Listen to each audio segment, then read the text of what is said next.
the first book prescribed for the 11th standard by HP Board of School Education, and the book has been titled The Hornbill. आपकी पहली पुस्तक जो +1 class के लिए है उसका शीर्षक है हॉर्नबिल, HP बोर्ड ने प्रेस्क्राइब किया है। आज हम इंट्रोड्यूस करेंगे first chapter which has been titled the portrait of a lady and has been written by Khushwant Singh. Dear students, hornbill की अगर मैं बात करूं, ये पक्षी है। It has many varieties, many species, and specially in India it is found in the southern Himalaya, southern mountains. And अगर आप इसकी स्पेसिफिक बात करते हैं तो बहुत लंबी सी चोंच वाला पक्षी है जिसकी बहुत सारी वेराइटीज होती है। Okay, now start and let's see what happens in the first story, the portrait of a lady. Here it is.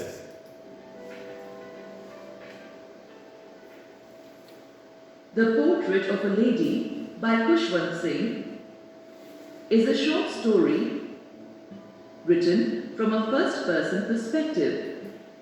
First person में कही गई कहानी, नैरेटिव स्टाइल में कही गई एक छोटी कहानी है, portrait of lady. It is about the relationship the writer shared with his grandmother.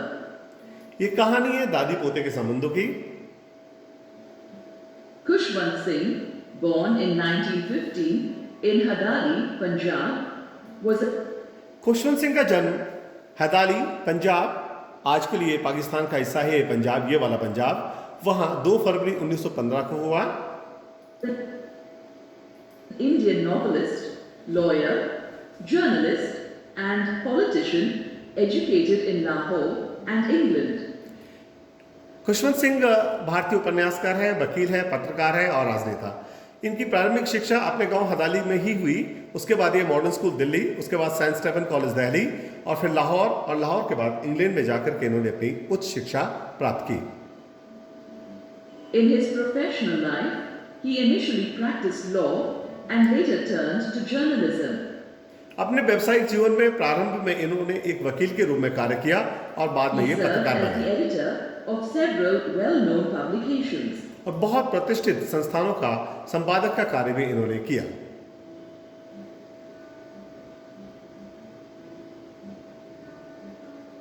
A Padma Vibhushan recipient, he authored several books and collections of short stories. Padma Bhushan, उसके बाद पद्म विभूषण, ऐसे से उच्च सम्मानों से सम्मानित हुए व्यक्ति, इन्होंने बहुत सारी लघु कहानियों के संग्रह लिखे।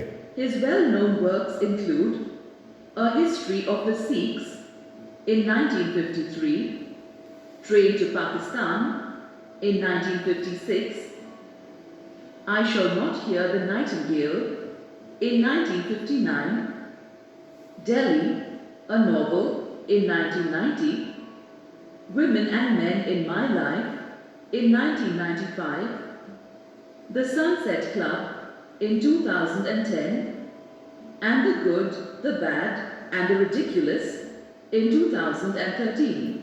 ये कुछ बहुत प्रतिष्ठित किताबें और लघु कहानियां हैं। इनमें सबसे मशहूर है इनकी ट्रेन टू पाकिस्तान जो 1956 में लिखी, और इसके ऊपर 1998 में भारत में एक मूवी भी बनी थी ट्रेन टू पाकिस्तान पर। Khushwant Singh, hailed as one of the finest historians, novelist, a forthright political commentator, and an excellent social critique on the Indian literary scene.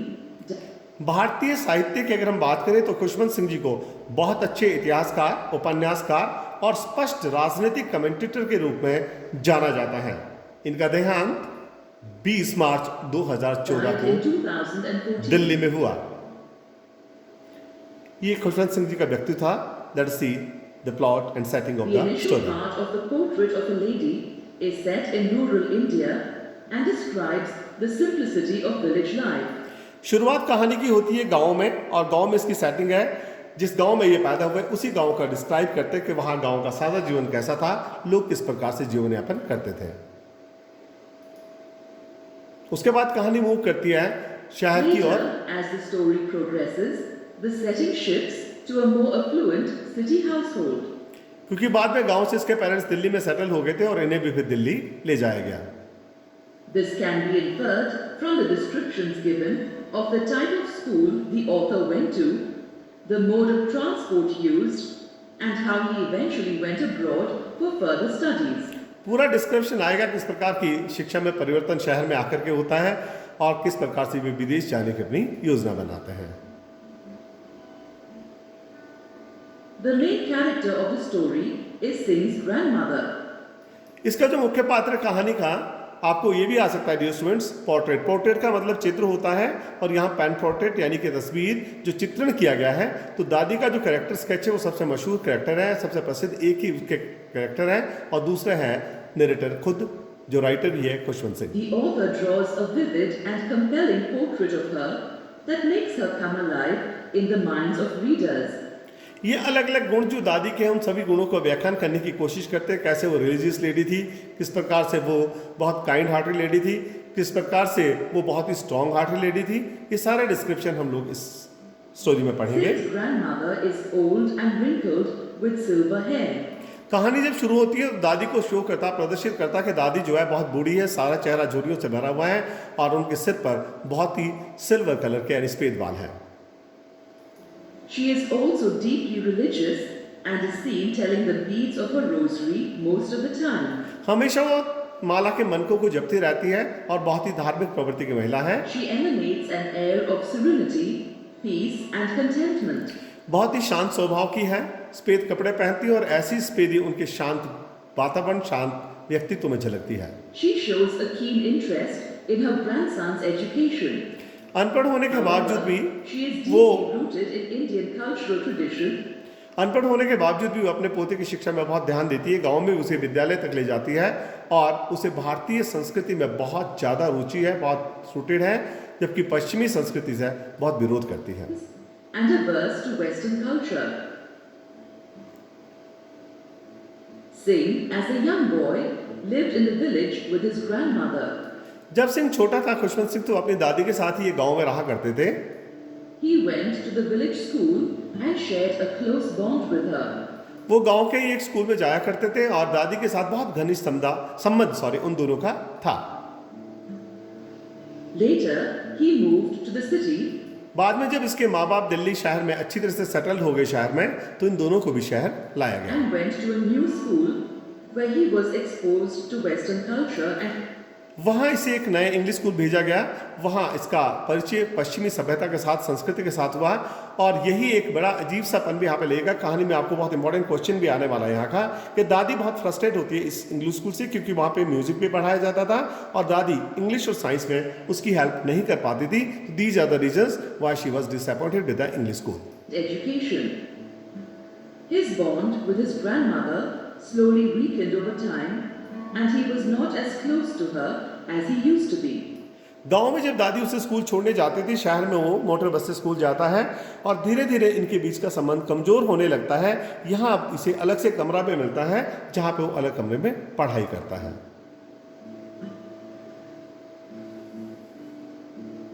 As a child, Singh is left in the village under the care of his grandmother. The initial part of the story describes the idyllic simplicity of village life and the bond between Singh and his grandmother. शुरुआती जीवन गांव का दिखाता है, गांव का बहुत सादा जीवन, और दादी और पोते के अच्छे संबंधों को बताती है कहानी। The author and his grandmother have a routine that bonds them. उनका She एक gets him ready for school, feeds him, and takes him to the village school, which is attached to a temple. उनके आपस While में he studies, she prays at the temple. In the evening, दादी पोते के बहुत अच्छे संबंध थे। दादी उसे विद्यालय ले जाती थी क्योंकि विद्यालय मंदिर के साथ था और वहाँ जाकर के वो भी मंदिर यानी गुरुद्वारे में अपनी पूजा पाठ किया करती थी। उनकी ये दोस्ती बहुत घनिष्ठ संबंधों में धीरे धीरे बदलती गई और जब वो मंदिर से वापस आते थे पढ़ाई के बाद, तो दादी बासी रोटी या कुछ कुत्तों के लिए ले जाती थी जो गांव के कुत्तों को बांटा करती थी। the two make their way home, feeding the dogs. Later in the story, Singh and his grandmother moved to the city and lived with his parents. बाद में दोनों शहर चले गए और जहाँ इसके मम्मी पापा रहते थे उनके साथ ही शहर में रहना दादी और पोते ने शुरू कर दिया। There, Singh attends an English medium school. उसा इस शहर में से एक इंग्लिश मीडियम स्कूल में भेजा गया। This marks a turning point in the relationship he shares with his grandmother.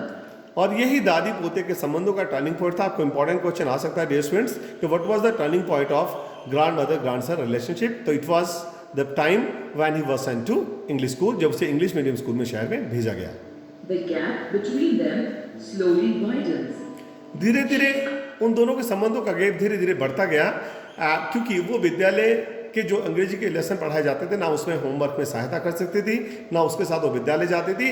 और ख़ास तौर से फ्रस्ट्रेशन होता है जब दादी को ये बताया जाता है कि इंग्लिश स्कूल में संगीत पढ़ाया जाता है, क्योंकि दादी के हिसाब से संगीत ल्यूड लोगों का, घटिया लोगों का धंधा था।